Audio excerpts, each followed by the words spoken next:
Chapter 1. Paxton's Story. "Do you want to see a doctor?" Long asked. No, the young man said. I'm afraid." "It's a cold night. Come in and sit down. Don't be afraid. That noise is only the wind in the trees. Please listen to my story. It started on a dark, dark night in Seaborough. Do you know Seaborough? It's a small English town near the sea. There's a train station near it, and there are some houses and shops. There's one small hotel. The beach is good and long, but the sea is usually very cold. That isn't a problem for me. I don't like swimming. I was at the hotel there with my friend, Henry Long. It was cold that April, and there weren't many people in Seaborough. That was good for us, because it was quiet. It was a good holiday. Every day, Long and I walked near the sea. In the evenings, we liked to sit in the hotel and talk. Suddenly, one evening, there was a noise at the door. A young man opened it. "I'm sorry," he said to us. "Please excuse me." "That's okay," I said. "Come in," Long said. The young man came into the light. He was short, and he had dark hair. I looked at his unhappy face. "What's wrong?" I asked. "Are you okay?" "Do you want to see a doctor?" Long asked.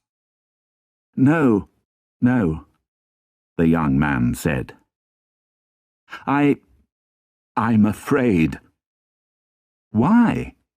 Long asked. The young man didn't answer my friend's question. "Sit down and have a drink," I said. "What's your name?" "Paxton." He didn't say his first name. I don't know it today. "What's wrong, Paxton?" I asked. The young man looked at me and then at Long. His eyes were big and his face was white. "You don't know me," he said. "I understand that. But please believe me. Please." This was very important to him.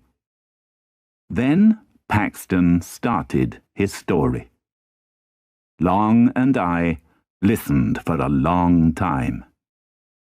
Here is his story. Paxton was on holiday in Seaborough too.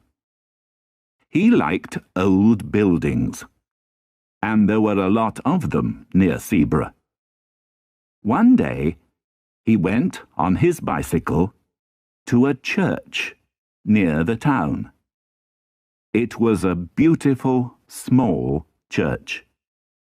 There was an old picture on it with 3 crowns. It was very interesting, and Paxton wanted to know about it. There was an old man in the church garden. "Excuse me," Paxton said. "What do you know about this picture?" The old man put down his spade and looked at the young man. "Do you know the story of the 3 crowns?" he asked. "No," Paxton answered. Seabrugh was always an important place, the old man said. It is today, too. It's important because it's on the sea. I don't understand, Paxton said. The English wanted to protect their country from countries across the sea, the old man said. They put 3 crowns in the ground near the sea. One of the crowns was here, near Seabrugh. But why? Paxton asked. He didn't understand. What did 3 crowns in the ground do? The 3 crowns were magic, the old man said. Their magic protected the country. Do people believe that? Paxton asked with a smile. Many people here in Seabrugh believe it, the old man answered. But do you believe it? Paxton said. The old man looked at the dark sea. His eyes were dark too. He didn't answer Paxton's question.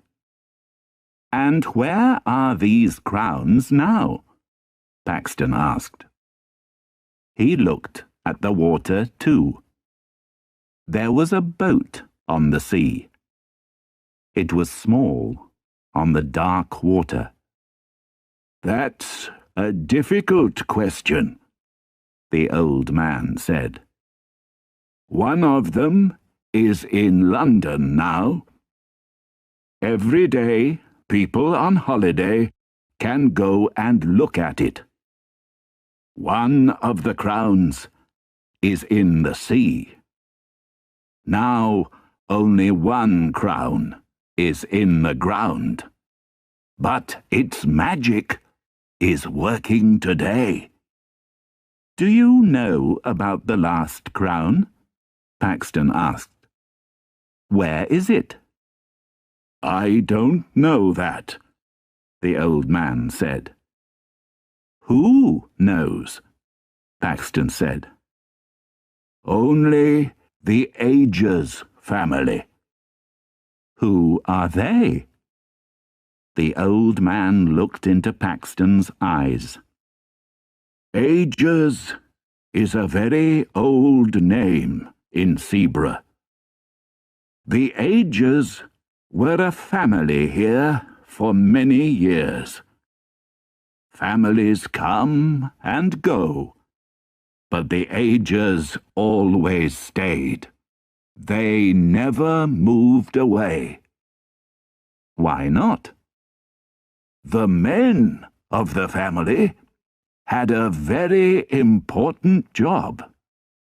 The old man was quiet now. The crown protected the country, and the Agers protected the crown.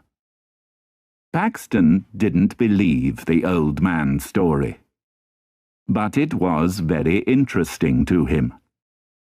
Where are the Agers? He asked. Can I talk to them? The Agers can't answer any questions about the crown now, the old man said. William Agers was the last person in the family. He lived near here. But he isn't talking now. Why not? Suddenly, it was very quiet at the church. The old man put his hand on a gravestone. He looked at Paxton's face. His eyes were cold now. You aren't from Seabrugh, he said. Go back to your hotel. Don't think about the crown again. I'm sorry, Paxton started, but the old man didn't listen. He walked away from Paxton and from the church. What did I say? Paxton asked. Only the wind listened to him. Then he looked down at the gravestone. William Agers. This was William Agers's gravestone. The man was dead. Who protected the crown now? Chapter 2. The Man on the Hill. He was there in the sun. He was there in the rain. He was there on cold days. He was always there. Paxton had many questions, but there were no answers here at the church. It was cold now, and the wind was strong. Paxton went back on his bicycle to the town. He didn't want to think about the crown or William Agers. He stopped at a small shop. There were some old books there. Paxton looked at them because he wanted to read in the hotel that evening. Suddenly, he stopped. The book in his hands was old and black. It was a book for church. There was a name and year in the book. Nathaniel Agers, 1754. There were a lot of names and years, but the last name was always the same, Agers. This book was in the Agers family for years and years. It went from father to son, from father to son in the family. Paxton looked at the last name in the book, William Agers.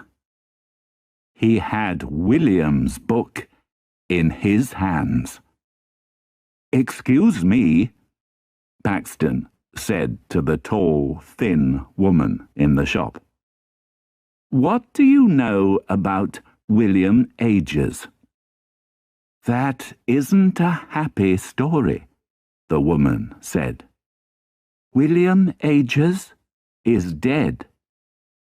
He was young, only 28. And he didn't have a son?"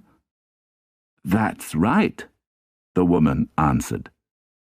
"Mr. Agers didn't have a son or a daughter." "Where did he live?" Paxton asked. "I'm an old friend of the family." "He lived in a small house near the sea," the woman said. "Do you want the address?" "Yes, please," Paxton said. He looked for some money in his coat. "And how much is this book?" Paxton went to his bicycle again. Later, he arrived at William Agers's small house near the sea. It was dark and quiet there. Behind the house was a hill. There was a man near the house. "Can I help you?" he asked Paxton. Paxton asked the man about William Agers. "I didn't know him very well," the man said. "William Agers was very quiet." "Did he have friends?" Paxton asked. No, the man answered. Ages didn't like people. He was never in his house. He was always on that hill. He was there in the sun. He was there in the rain. He was there on cold days. He was always there. I understand, Paxton said. The man walked away, but Paxton didn't move. He looked at the small hill and smiled slowly.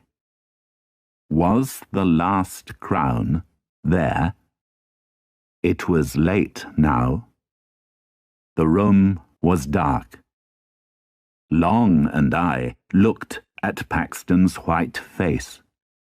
And, Long said, was it? Was the crown there? Yes, it was, Paxton answered. But it isn't there now. Where is it? I asked. It's in my room. I didn't believe him. The crown is here? In this hotel? I said. Can we see it? Long asked. Paxton didn't answer. We all listened to the wind. Then he said, yes. Chapter 3. The Shadow in the Night. There was a person near the door to our room. No, it wasn't a person. It was a shadow. Paxton closed the door to his room quickly. Then he put a black bag on the table. Is it in there? I asked. Paxton didn't answer. Slowly, he opened the bag. In his hand was a black book. It was very old. Paxton opened it for us. Can you see the names? He said. Long looked at the names in the book. William Ages, he said.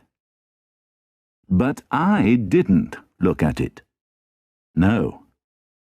I looked at the crown in our new friend's hands. It was very old, but it was beautiful. I had a lot of questions. How old was the crown? Was it light or heavy? I moved my hand to the crown. But Paxton shouted, "No!" I stopped asking questions and looked at Paxton. "I'm sorry," he said to me. "But you don't understand my problem. I want to put the crown back in the ground." I didn't believe him. "You can't put it back," I said. "This crown is very important. Telephone the newspapers in London."